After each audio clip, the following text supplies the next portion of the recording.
a lot of people default to just telling the story of how they got the company started and it's this long drawn out thing. What I try to think of is when people say, what is it you do? What does immediate do? I like to try to boil it down to really hitting what the problem is that we're solving and why it's impactful. And then if there's follow-on questions, you can kind of dig in deeper. And so I've spent a lot of time thinking about it myself, talking to people that work here at Immediate about it, and really making sure that everybody at the company knows when somebody says, "What is it you do?" The default is to go to we're a financial wellness company, and we're trying to solve a major pain point for so many Americans living paycheck to paycheck.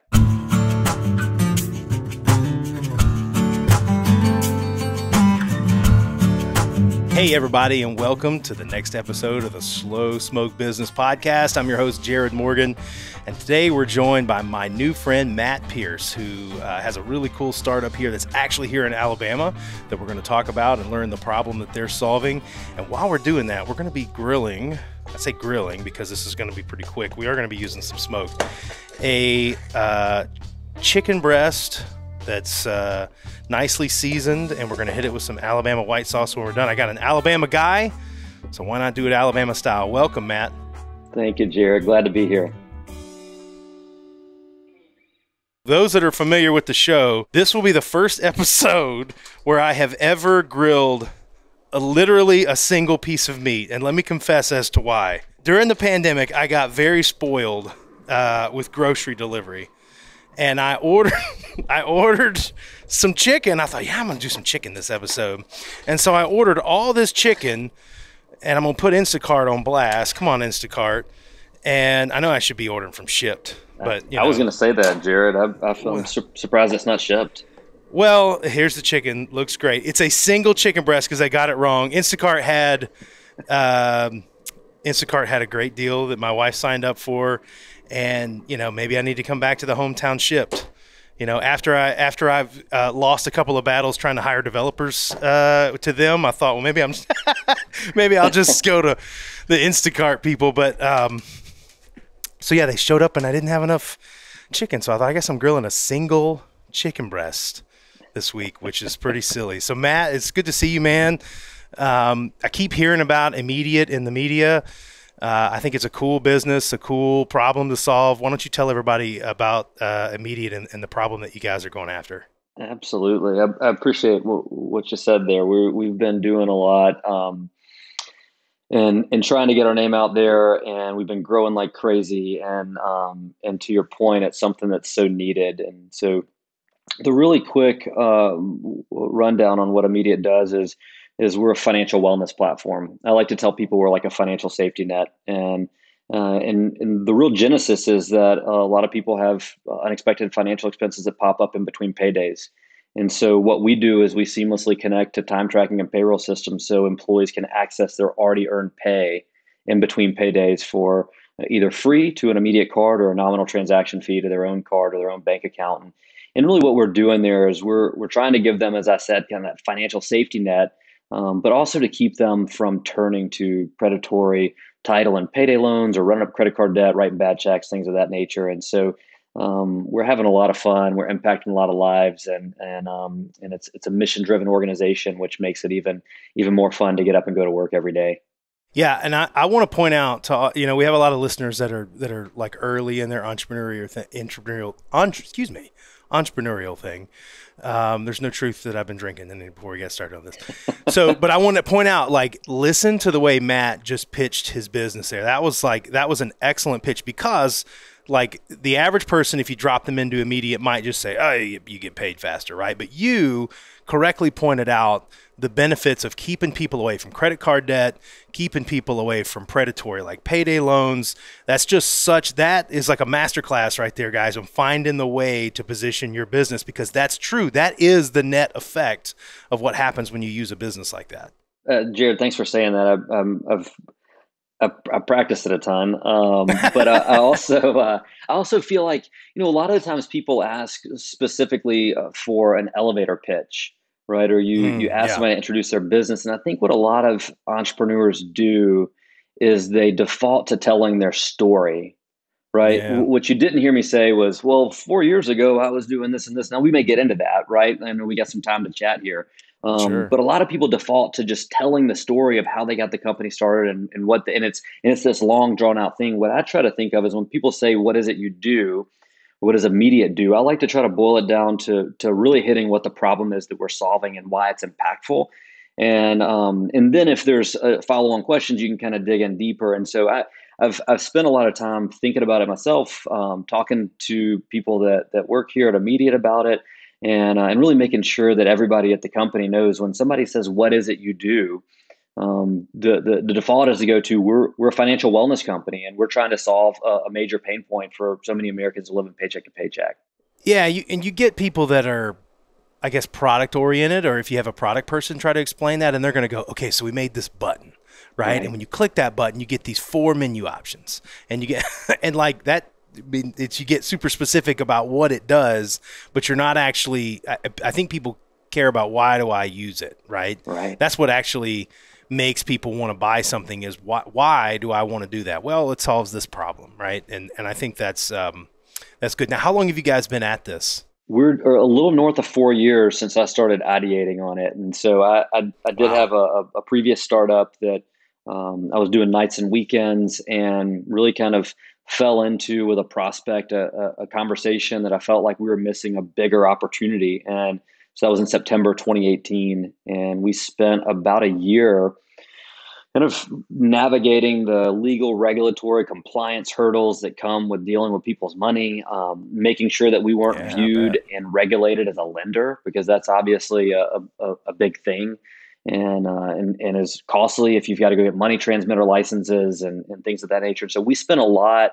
Actually, I laugh about it. I tell people in the first 6 or 7 months we were bootstrapping and I remember looking at some of the bills that were going out and was like, guys, we're spending more on legal than we're spending on building the product, and obviously in hindsight it was a good investment, Yeah. because we made sure that what you don't want to do is build a product and then get 6 months, 12 months down the road and then go, well, gosh, we're on the wrong side of the law and you got to start over. And so we did it the right way, but it was tough early on when you're writing those checks to make sure that you're in the on the right side of the law from a regulatory perspective. But we ended up launching our first customer in September 2019, so we're a little beyond 3 years being in market. Yeah, I always said you never scrimp on lawyers and surgeons, right? You just Right. do it right, and you'll be way better off after you do that. How did the pandemic affect your business? I noticed you said you got going in September 2019, so then like less than 6 months later, the whole world's flipping over. Early on there was a lot of gnashing of teeth, right? I think across the world. But for us, of goodness, we're really young. We fortunately had just done our first round of funding. We'd raised about $1.5 million. Oh, great. And Who'd you raise that through? we did that through friends and family, that Okay. first round. And so we got going there, started hiring people. I hired our first full time. I was the only guy. Wasn't taking a salary, so I don't even know if you call me an employee, but I was That's the how I that was goes, right? right. And so I was the only guy. And then in December 2019, we hired three people with some of the funding that we had just gotten. And February, we really started getting some traction. And I think we closed 6 or 7 deals in February 2020. In February of 2020. Really?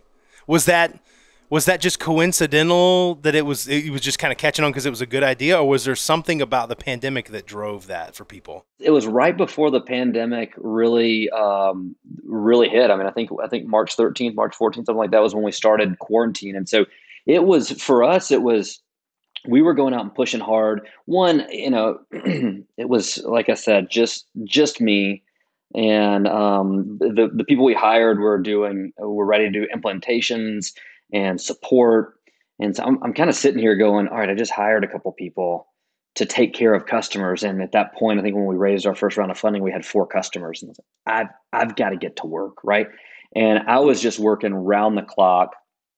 I remember my youngest daughter was born August 30th, 2019.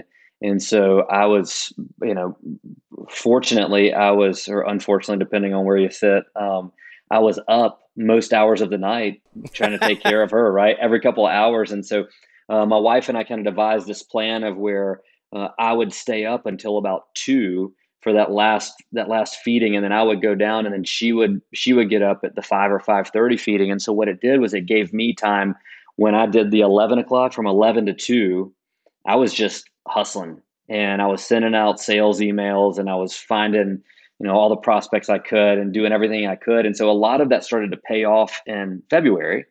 And fortunately for us, a lot of the groups we signed up in February were in healthcare. And so you fast forward into March when quarantine happens, and these were a lot of senior living groups. And I don't know if you remember this, you may not because it's a little nuanced, but a lot of senior living, because you're dealing with an aging population, and early on we just didn't know how bad COVID was going to be, and so a lot of the senior living communities kind of went into lockdown and said, Right. when Yeah. you step foot in here, you're not leaving, right? And you Right. got to come in and you got to stay, and because we don't want you going out and then bringing something back in, and so we rolled those groups out really quickly. I mean, it's crazy to think about this now. Probably customer 12 or 13, we rolled out in less than 14 days. Wow. And so they signed up at the end of February, and then this started happening. They said we got to get live, and I think we were actually manually processing some stuff the first couple pay periods, but we made it work, right? It's the scrappiness of an early stage company, Sure. and then because of the pandemic, back to your original question, because of the pandemic, we were able to go in and start really pushing prospects on our platform as a retention strategy. Right, a lot of employers across the country were struggling with trying to get people out of the house and into the workplace, and obviously for us that worked really well, focusing in healthcare early on, and so we grew our business really rapidly over the course of the first 7, 8, 9 months of the pandemic, and it sprungboard us fast enough in order to go out and do another bigger round of funding, and really kind of started igniting the fire and where we are today. You mentioned you had a startup before. Tell me about that, or I guess maybe back up a little bit and tell us how you got to this, position with Immediate. Where were you at before that? So what I coming out of grad school, I worked in healthcare technology, and so we were selling software to doctors, and I was fortunate enough to get on board with an early stage company. I was employee 55. We built it up to about 850 employees and Wow. took it public, and then were acquired by a large private equity firm called Vista. And Vista merged us with two of our competitors. So over the course of a decade that I was there, I went from employee 55 to 1,800 employees, about a $350 million Wow. a year business. It was wild, right? And Wow. with the Vista acquisition, we went back private. And so I went like early stage, rapid growth, kind of continued to grow in my career because I just took on every job. I was in partnerships. I took on every job I could in partnerships. And finally, they got to a point where they're like, well, Matt, you've done every job in the department. You might as well run it. Right. And so I was fortunate enough to get that while we were going through the IPO process. We go public, and I'm managing a team. I had about a 25 million P&L, and I was probably 30, 31 years old. And then Vista came in, and good exit. We sold the company for about $650 million, Wow. and then I just got this like 1 year. I ended up staying about a year after Vista came in, but I got about a 1 year really deep dive. I mean, I kind of consider it. I got an MBA. I kind of consider it my real world MBA of having private equity come in and really show you how a business is designed to be run. I was literally just having a conversation with someone earlier today about how good companies, in my opinion, have the right mix of culture and process. And what I found after Vista acquired us was that we were a little too heavy on culture. And when Mm. I got over into the Vista world, I felt like we were a little too heavy on process. And so as I kind of got out and started figuring out what I wanted to do, and one of the things I knew from a very early age was that I wanted to be an entrepreneur. I wanted to, I don't know that I ever put those words together. I don't know if I could even say that when I was in college, but I knew that I wanted to run a business, right? And so I always looked at my career as these are opportunities for me to learn and grow. And so that 1 year that I was there, that Vista was in, I was sitting around I don't remember going in the week after in a leadership meeting, the week after we were acquired, and looking around this table and just thinking, how in the hell did I get here? Right. And Yeah. and I just sopped it up. Everything I could get, everybody I could learn from, and so it was a really good year for me to learn about the importance of process, And so all this to say is I ended up leaving. I went to work for a company in Boston 2 years. I went to work for a company in LA for about a year. Kind of got burned out on travel. I was living in Atlanta, commuting all around. And around that time, my grandmother was having some health issues, and so I actually started a company. I left the company I was at in LA, and I started a company building out scheduling and payment processing for non-medical home care. So I was going in and partnering with agencies to help them manage their outstanding AR and help create more caregiver transparency, largely just because of some of the issues that I'd seen in my own, with my own family and the way we were struggling to manage remotely my grandmother's care. So that's what I was doing. And I got to a point with about 8 to 10 customers, decided I wanted to go all in on it. And I went and pitched an investor, and he said, if you can go land a big customer, then and show me that this is scalable beyond just 30 to 40 employee companies, then I'm really interested. And so I went out to a 2,000 employee company, give the best pitch of my life, as you can imagine, Jarrod. Yeah. And this lady just almost like patting me on the head, like, Matt, that was cute. That was cute. You know, just so you know, most companies our size have already figured out outstanding AR Oh turnover, no. like, and it was, I mean, it made sense, right? And so I really quickly swapped hats. I stopped trying to sell her. And I think that's a really important aspect of business and entrepreneurism is you've got to know when to stop pushing the envelope. You've got to know when Yeah. to change speeds. You've got to know when to evolve Read the and room, right? read the room, exactly, right. And so I swap hats. I throw on my consulting hat, and I said, um, "Well, what is your biggest problem? If you're not struggling with outstanding AR and you're not struggling with caregiver transparency and knowing where they are, what's your problem?" And she says, "It's easy. It's turnover." And I said, okay, well, how Mm. bad of a problem is that? She goes, 62% a year. And I go, on 2,000 employees? And she said, yes. And I go, so you're training Whoa. 100 new caregivers a month? And she said, yes. So here in my mind, I'm playing this out. The reason that we were having a difficult time managing the care of my grandmother was because we're working with 30, 40 employee companies. If they were having this 60% turnover, right? Just the odds are every 2 or 3 months, the same person that was coming to take care of her is not going to be there anymore. And Right. so I'm playing this out in my head, and I said, well, what can I do to help you with that? And she says, you know what I like the most about what you're building is that you allow the agencies to get paid at the end of a day. Could you do that for my caregivers? And I said, yeah, if you use my payment Hmm. processing engine. She says, what about without using your payment processor? And I said, I had to put some thought into it. She goes, Matt, if you can figure that out, you're onto something.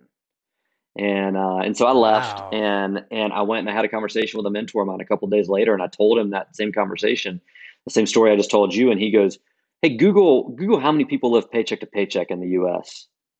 And 180 million people in the U.S. workforce, 78% are paycheck to paycheck." And so he said, "Well, where do people turn when they need money?" And that's when I started figuring out how bad credit card debt is. Like, what the average APR of a title loan is 300%.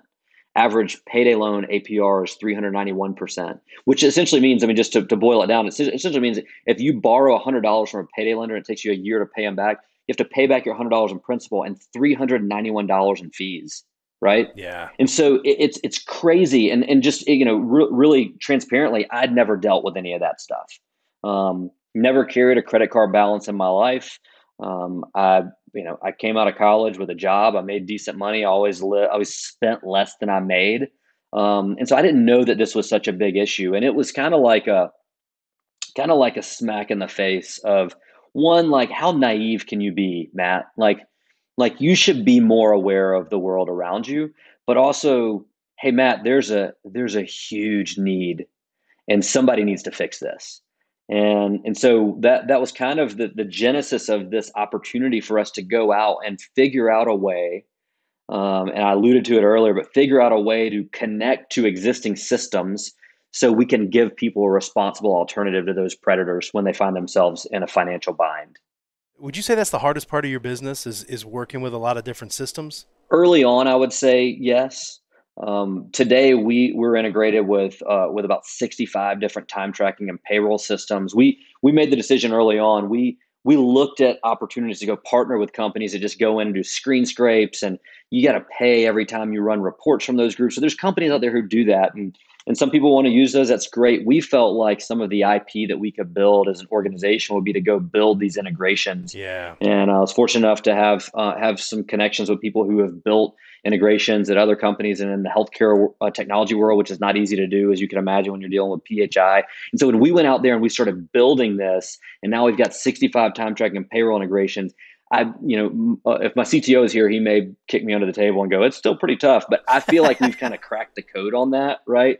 And so I don't think that's the toughest part of what we do today. I would say today, and I may even go back to say at the beginning, and still today, the toughest part of what we do is helping people understand, and by people I mean prospects, helping HR and finance professionals that are working at companies, help them understand what we do and how impactful it can be for their business. Because today, less than 12% of companies are offering a platform like what we offer. It's technically called earned wage access, but less than 12% penetration in the market. So you still find people that go, this sounds like a lot of work. This sounds like it's going to be very much a change to our existing processes. And so I would say that's the toughest part, is kind of helping people understand the simplicity with what we do. I can imagine that. I mean, it is a complicated subject. I'm actually going to check on the chicken. And if you're listening on Spotify or Apple Podcasts or whatever, you can actually catch these videos on Facebook and on YouTube. And you'll notice that I'm getting blinded by the sun because we're shooting in the Alabama afternoon. So, the chicken's looking pretty good. The single chicken breast is looking pretty good. I think I may slow this down a little bit and get it a little more smoke. You ever grill out, by the way, Matt? I do. I'll tell you, I don't have a smoker like what you're working with, and that's probably next on my list. I've got a uni pizza oven that we do. I don't do it as much as my Oh, wife would like, but those are pretty awesome. And then I've got a gas grill. What I usually do is we talked about this a little bit before we got started. I'm a big fan of the sous vide, and and so I like to sous vide my meat and get it to whatever temperature I'm looking for. And then I take it out and finish it on the grill. And in some cases, I'll tell you what's been really fun is I'll actually take a cast iron skillet and heat it up on that uni. That uni gets like 1,000 degrees. And really? I'll get yeah, I mean, it gets really hot. And I'll get the cast iron skillet, throw it in the uni for about 10-15 minutes, and then finish the steaks in the cast iron grill in the uni. So it's like a minute each side. Just get a good sear Wow. on the outside, and that's my favorite to do. So I'm usually, if I'm grilling out, I'm usually a steak kind of guy, but yeah. So I like to do it. I'm not great at it, but I like to do it. You do the pizza stuff on it too, right? Yeah, you can do pizzas on there, and I'm decent with pizzas. I've got a couple of friends that came over. To be really frank, one of the first times I did it, my wife invited some friends over, and I had a little bit of nerves because of how hot that thing gets, and I ended up just crisping some some of the crust, and so I've been very gun shy about inviting people back for more pizza, but I've been working on it. I'm trying to get better at it. Yeah, and obviously my producer just let me know that I was getting blown over with wind, so I'm having to move to like dodge the Alabama sun. But I guess so. What I was talking about was the uni, and not sure if I'm supposed to have one of these or whatever. The concern I had was I used to have one of the green egg style ceramic grills, and the problem with that thing was it was so much pomp and circumstance just to do anything, and so it was Right. like half hour, 45 minutes of prep time. And if it's a Tuesday night and you're just throwing two chicken breasts on for you and your wife, it's like all this work for like, and then you're done and Right. you're like, I don't know if I'm doing that again. Right. So I've got the pellet grill here. I know I get a lot of hate from barbecue purists who say that but look, that's what works for my lifestyle. Like I'm super busy, got a lot going on. This helps me grill more, which I think is an important part, spiritually for me to be grilling. So, that's what I do. But the uni is something that I feel like I need to explore. Well, Jared, if you ever want to try it out, you holler at me. I'll let you come try mine. But hey, look, I agree with you. I think when you're grilling, it's got to be something that fits your lifestyle, right? Like right now, I got three young kids, a wife and a dog, and a startup, right? I'm not going to spend a bunch of hours standing outside smoking something. Some may argue that I should to decompress, but You should probably be I'm smoking something to get through all that. That's for sure. um, I like for me, that's why I like the sous vide and then finishing on a grill because I can do that in parallel. I mean, when I was in the middle of quarantine when we were locked down, I loved it because I could pop up in between calls at like 3 o'clock. I could get a pot of water going. I could get it to 135 degrees. I could drop my steaks or chicken or whatever in there, right? And I know that it's cooking while I'm finishing my day, and then it's ready. All I got to go do is pop it on the grill and sear it. And so I think you got to do what fits your lifestyle and what makes the most sense for you and your current situation. Yeah, I agree. So, what is what's next for immediate? I mean, I know you guys are scaling, you're growing. This has been a 4 year sprint. What's next for you guys? Obviously, you're continuing to grow. You're adding customers.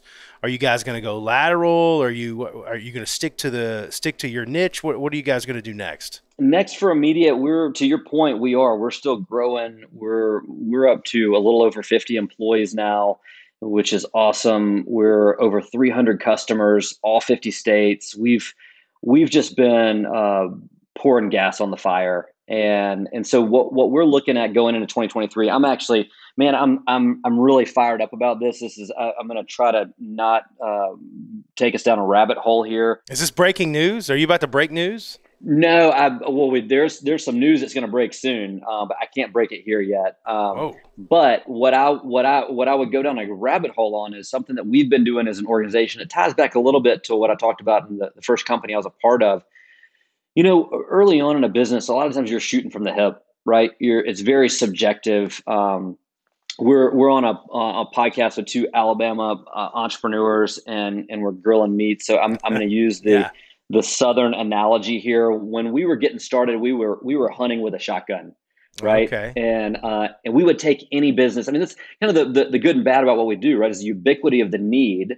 And so, first customer was like a fencing company, and then a landscaping company, and then the coffee shop that I was working at most days because I didn't have an office yet, and my wife says I'm too loud to work in the house. And so you just kind of keep going, right? And then, as I mentioned, senior living, physician practices, yada yada yada yada yada. So what ends up happening is we'd take everything we could, and then after about a year and a half, 2 years, I sit back and I go, can we start evaluating this data? Because our platform is not something that you roll out to 100% of people. You roll it out to a company as a voluntary benefit. And right now, about average 25% of employees will download and activate. Now, an average is, of course, an average. We've got a community college that has 7% enrollment, and we've got a restaurant group with 55% enrollment. Whoa. So, right. So it's like, where are we going to want to spend our time? Yeah, big difference. Exactly. And so that's one of the things that we've done to finish that analogy is go from we were hunting with a shotgun, now we're hunting with a rifle, right? We're focused in verticals where we're seeing higher enrollment, higher usage, higher engagement.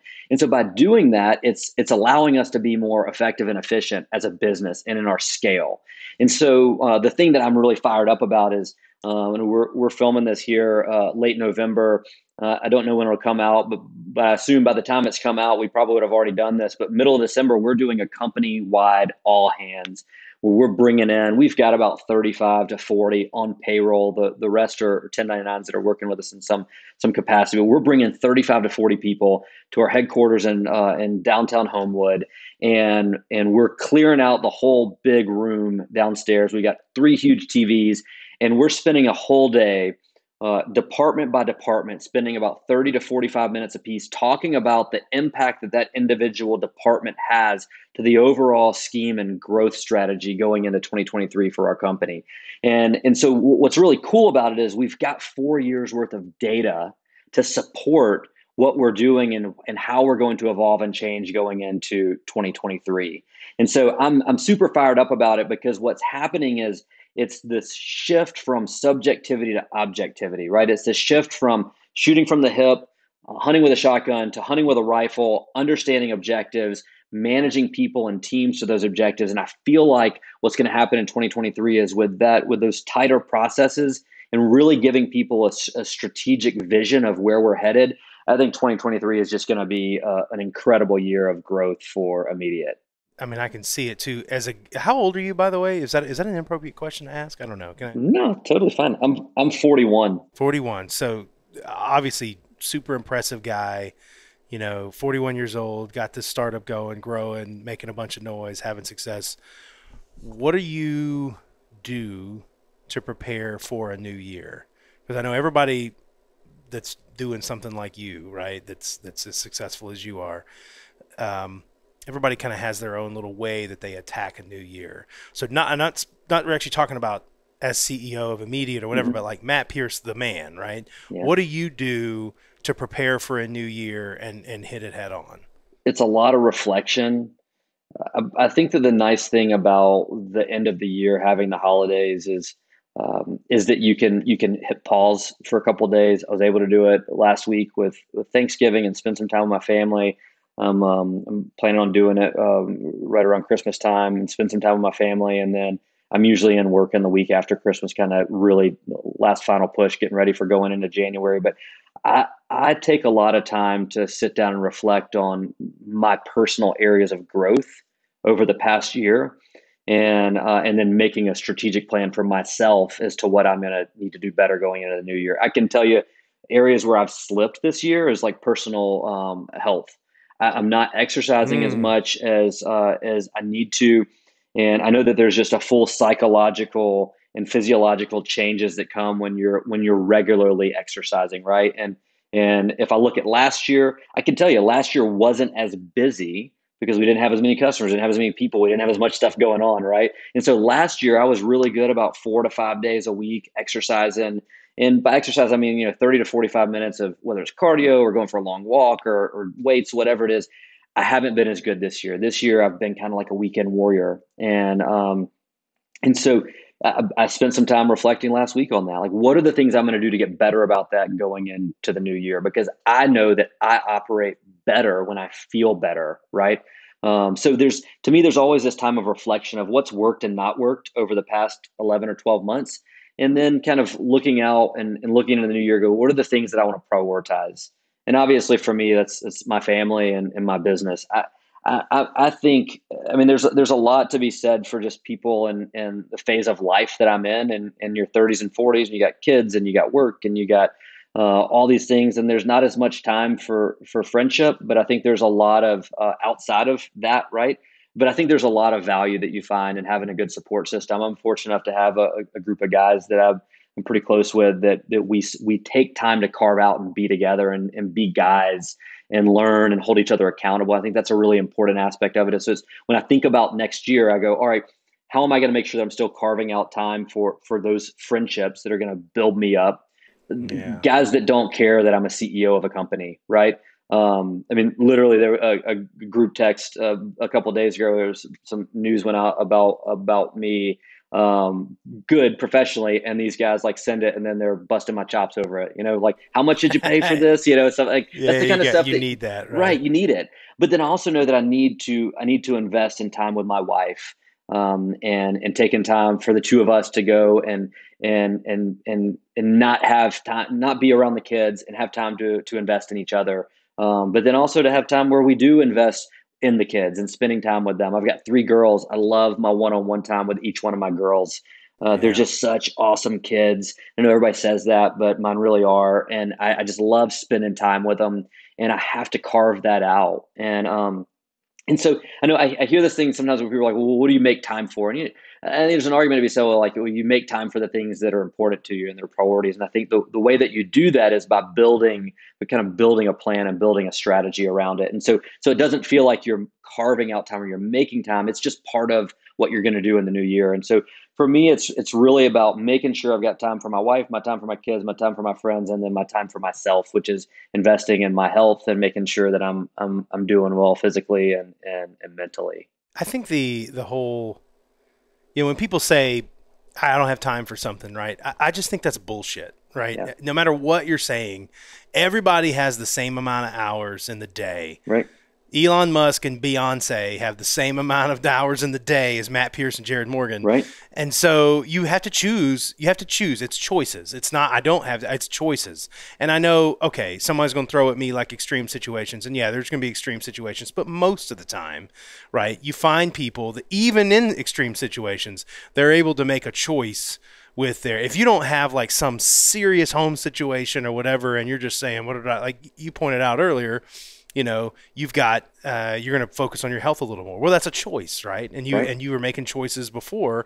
I know my life has been like lots of choices. And I go through this process every year where I look at, where I want to grow and, I look at my life in sort of three phases: professional, personal, and spiritual. And I think about the different things where I'm doing well and not doing well. And, it's choices. And I write down, I'm actually going to do a podcast about this in a couple of weeks, where I have this whole process that I've sort of built, and I want to kind of like just get it out in the world. I feel really called to do that. Yeah. But Awesome. every year I write down what I want to do. And I look back through the previous years, and I kept seeing, lose weight. And I'm thinking, wait a minute. Like, what am I doing? Like, I'm writing the same thing down every year. And so, I realized that I needed to change my approach, because whatever I was doing after getting that sort of motivation, wasn't great. And I'm glad I've got some good people around me that encourage me and do that. That's really important. You were saying that before. It's good to have people bust your chops. And I'm glad you've got some people that'll take you. I know I have people in my life that take me down a peg. Like every time I'd have this great article written about me or the company or whatever, I would have a friend that would text me and remind me that, Sally9247 on Twitter said I was a fat ginger. Right. So, like they're never going to let me live that one down. Right. So Right. you need to surround yourself with good people, and you need to sort of like put your thoughts on paper and grow, by choosing intentionally how you're going to spend your time and the people you're going to surround yourself with, right? It's got to be Right. intentional. Absolutely. And to what you started with, when people say I don't have time, what they're essentially saying is that's not a priority to me. And that's not a bad thing, Right. right? There's certain things in my life that aren't a priority for me right now, and I don't feel bad about it. I just know that, to your point, I've got a finite number of hours in my day, and I'm a strong believer in I don't try to hold other people to the same standards as myself.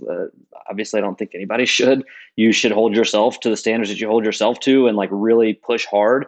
I do that. I know that the people around me, the people at this company, the people that are my friends, we're not all going to be on the same level, and not in a good or bad way. We're just going to be on different levels, right? We're going to have different priorities. And so what I think a lot about is not necessarily do I have the time for it. It's what do I want to prioritize going into the new year.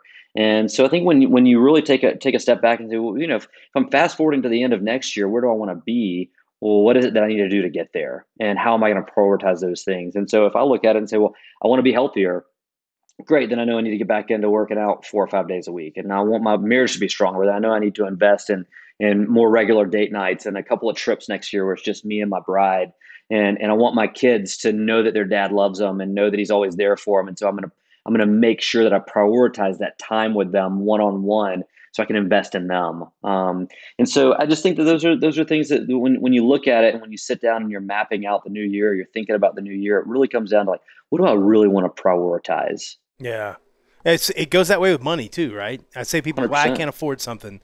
I can't afford, I wanted to start a business, but I don't have the money to, buy the piece of equipment that I need or the piece of software or whatever. And then, you see somebody and they're skipping down Disney World, right? Disney World's Right. expensive as hell right now. And you think, okay, well, did you? Yeah, you probably did have the money. You made a choice to do something. Not that there's anything wrong with that choice. I'm not knocking the Right. choice, but you have to, it's a fallacy to say, I don't have the money to do something or I don't have the Right. time to do something when you spend your time or your money on other things. And you Hmm. may say, well, I have to do that. I have to. Okay, but you're still a choice, right? You're making choices to do these different things, and you got to kind of take some ownership in the ways you spend your money and your time and the results you get as a result of that, right? Absolutely.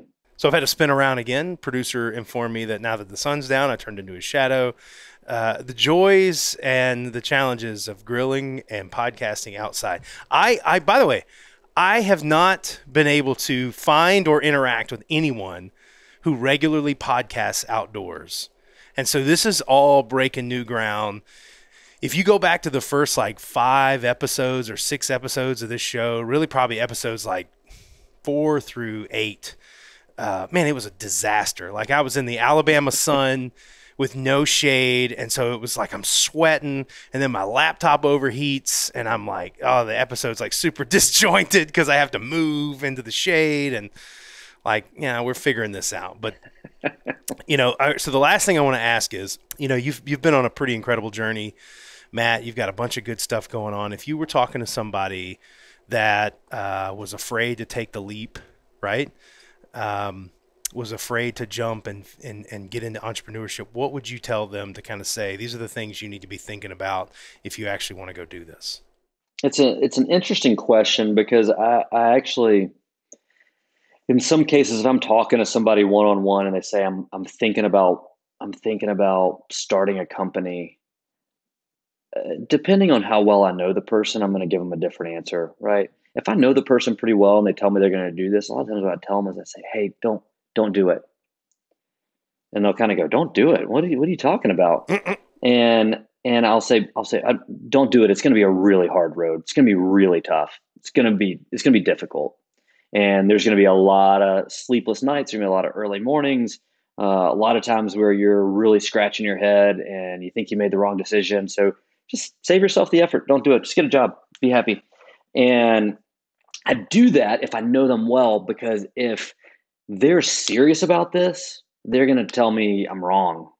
They're going to go, no, no, no, no, dude. I'm telling you, I've been thinking about this for 3 years and I'm ready to quit my job. And I know it's going to be tough, but I'm ready for it and I'm prepared for it. And I've got some money set aside and I've got this idea or I've got this business or I've got whatever, right? Because as an entrepreneur, you're going to be told no a lot, right? Especially early on. You're going to get your teeth kicked in and day out. And still get my teeth kicked in. It's just different. I get to commiserate with the other 50 people here when we get our teeth kicked in. But I also get to celebrate with the other 50 people when good things happen. And so if I know them well, I usually kind of push them of don't do it because I want them to feel, I want to see how bad they want it.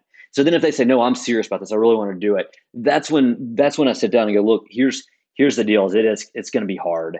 And what I think you've got to do to be really successful, and especially early on, is stay really, really narrowly focused. If you can be really narrowly focused in what you're trying to do as you're getting this off the ground, it's going to help you. Like there's so many, I still say it to our team, our leadership team and weekly leadership meetings. I tell them all the time, I can't remember if it's Greek or Roman mythology, but I say, don't get drawn in by the sirens on the rocks. Right? There's so many things in an early stage company that you can get focused on. And next thing you know, you look up and it's a quarter later and you've burned $150,000 trying to build some new product or trying to go down a different rabbit hole that didn't work out. And so I think especially early on, if you're getting going, you've got to try to find something where you can be narrowly focused and do it really well. You can always expand more in the future, right? That narrow focus can get broader because the market's bigger, you've got more experience or whatever it may be, right? For us, it is, I say this because, and I also recognize I'm speaking out of both sides of my mouth a little bit because early on I said I worked with any customer that would come our way. I'd work with anything. A big part of that for us was because I recognize I want to get to that narrow focus. And now we have our direct sales team only focuses on a couple of verticals and they're narrowly focused. And we're actually we even said like, hey, what would happen if we went and hired a salesperson just for this vertical and one just for this one and an implementation specialist just for this vertical, and right, really get people to be really good at what they do. I think if you can do that and you can do that successfully, that's where you're going to be able to really start to grow a business. And then I'm gonna put this out there, and this is a really long answer, Jarrod. I'm sorry. Oh, it's I'm gonna put great. this out there that the next step is if you stay narrowly focused and you get going really good, the narrow focus also goes back to you, right? Like, what is it that you do really well? Like, what is your superpower? What is it that you can focus on 100%? Now, as a CEO, there's a lot of stuff you got to focus on, right? But if I sit back and look at like what I'm really good at, for this organization, I'm really good at evangelizing. I'm good at talking about what we do and why we do it, how important it is. I'm good at talking about our mission. And so I love the opportunity to get in front of a prospect and tell them about where we've come from, why we're here and where we're headed and how it's going to be impactful for their organization to partner with us. Like one of the things I'm most proud of is we haven't lost a single customer due to us not performing, right? We've lost a couple customers because they were acquired. Ooh, run around and knock on something. Knock, knock, wood. I know, right? Yeah, knock on wood. Um, it's because we do our job so well and because we keep people really focused. And so what we do is as we've grown, I evaluate myself and I go, what is it that I'm doing right now that I'm not great at? And what are the things I'm doing that I am great at? And how can I do more of what I am great at and less of what I'm not great at? And that's hard when you're early on. If it's just you got to do it all, right? But so one of the things for me, like I went out and hired somebody early on that was a really good financial mind. Like I could build pro formas. I did them enough. I did it well enough to raise a $1.5 million seed round, right? When it was just me. But when I knew I wanted to go raise $5.5 million on our next round of funding, I was like, I need to find somebody who can build a pro forma that makes mine look like middle school and this guy's grad school, right? And that's what we did. So I went and hired a guy who used to be at Goldman. He came in and he put together some killer pro formas, helped us get our financial house in order. And now he focuses on finance and he focuses on operations, right? And then I go, all right, but even before him, I need to find somebody who knows how to build a really kick-ass product. And so I went and found a CTO that knows how to build a team that can build a product that's scalable and that works. And so to me, it's there's always this, as an organization, you're continually looking at what are people's strengths and weaknesses, where can you play to their strengths, and then you got to do that for yourself personally. So I mean, I could sit down and I will do this. So outside of my personal exercises, what I'm going to do in the year, I'm going to sit down and look at what, if I look at my calendar for the past 2 months, what are the things I'm doing that I really don't like and I'm really not that good at, and how can I find someone to take those on that they are really good at, and then how can I do more of what I really like and what I'm really good at going into the new year. I think that's a hallmark of really good CEOs and really, really good leaders, right? Is people who have the ability to know what they're good at, and are not threatened by the idea of admitting that somebody would be better suited to do something that needs to be done. Mm-hmm. Like I've worked with a lot of different people through the years, and the best ones are, the ones that I try to model myself after are the ones that are comfortable admitting that, hey, this is where I'm really good. And then they are able to go out and recruit people to join their team that complement their shortcomings and motivate those people, and then sort of turn them loose to be great at the things that they're great at. The weak leaders that I've worked with through the years are the ones that feel like they have to do everything. They have to be in every meeting. They have to be involved in every project. They have to, they can't ever appear to be wrong. They can't ever, those people. It's a joke or a facade to pretend like you have every single answer and every single skill. Literally, nobody does. No human being on this earth is good at everything. And so if you're trying to pretend like you are, that's fake. And eventually, people figure that out and they stop believing in you. Your business suffers because you're doing things that you're not good at and other people are better suited to do it. It's always better when a leader can understand and accept that these are the things I'm good at, and I'm not threatened by having somebody next to me that does the things that I'm not really good at. 100%. You hit the nail on the head, Jarrod. I mean, it's you want to surround yourself with smart people and good people and people that fill in your weaknesses. Yeah. And I think if you can do that continually as you're building a company, and I know you've done this, you've built a big business. When you can do that continually and you're regularly evaluating and you're looking not only at yourself, that self-awareness piece is huge. I agree. Good leaders are very self-aware, right? I could sit down. I mean, I could probably tell you more about my weaknesses than I could my strengths because I'm very critical of myself, right? I know the places that I need help, and I know the places that I need to either get better or fill in the gaps. And I think when you find people that can do that in leadership positions, they're going to be the people that are successful in the long run because they know where to really maximize their strengths. That's good stuff. Well, Matt, I could sit here and talk to you all day, man. Why don't you tell our listeners if they are connected to a business that thinks they could benefit from Immediate, how would they get in touch with you guys? Best thing to do is reach out to us. You can inbound to info at joinimmediate.com, or you can email me directly. I'm Matt, M-A-T-T, Matt at joinimmediate.com. Connect with me on LinkedIn or follow Immediate on LinkedIn. We put a lot of really good content out there, and we do a really good job of making sure that we're talking to our customers. We do a lot of customer testimonials, and we've got a really awesome marketing team that goes around and does videos and talks to users and talks to decision makers and talks to CEOs of companies that have implemented our platform, and they talk about why it's been so beneficial for them and their recruitment and retention efforts, but also for their employees and how it's helped them better manage their finances and as I talked about at the beginning, giving them that financial safety net for when the unexpected happens. So LinkedIn, immediate, we would love to have you follow us there, but feel free to reach out to me directly if you have any questions. Yeah, I just want to say too, I love the part of your story. You guys clearly are really good at listening to your customers. I mean, you can hear that throughout your personal story and your business story too, as you're an organization that listens and reflects and really puts emphasis on trying to build to what you're hearing. And that's such a hard thing for some people to grasp onto. They feel like they're supposed to go in the lab and, everybody read the Steve Jobs quote, they don't know what they want. I'll tell them what they, that's the, you're not, Right. no one, you're not Steve Jobs, right? Like Right.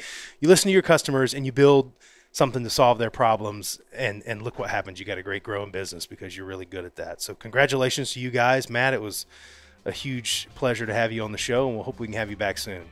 Thanks so much, Jarrod. I appreciate it. I hope you enjoy the chicken and that Alabama white sauce. I'm from Decatur originally, and a lot of people say that's Uh-oh, where, yeah, the they say that home, that's, yeah, and so that's where they say it originated. the white sauce motherland. That's right. So I grew up on it, man. I'm jealous. I may end up having to pull some out of my fridge tonight and have it myself.